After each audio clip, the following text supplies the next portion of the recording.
hitting his stride. Well, he's improved in so many areas. I mean, he couldn't guard like he does now when he first got here.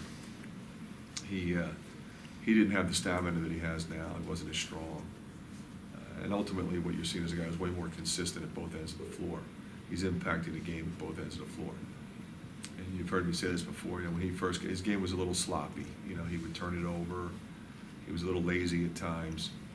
And I'm just so proud of him and how he has figured out how to work and how to prepare and how to compete. And he's made himself an elite player. You know, we always knew he'd be good, but now he's an elite player. And that's what you have to do.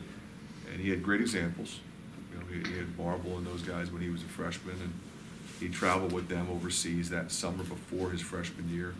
He saw flashes of brilliance his freshman year. He also saw when he played like a freshman. You know, the fact of the matter is he was a really good starter for us as a sophomore. Now he's a junior. He should be hitting that stride, which he is. You've been pretty tough on Pete sometimes, gotten into it, got on him on the huddle. Some guys take that, some guys don't.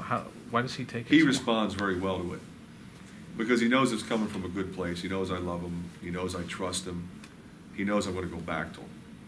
You know, some coaches, they yell at a guy and then they bench him for the rest of the game. And I never felt like that accomplished anything.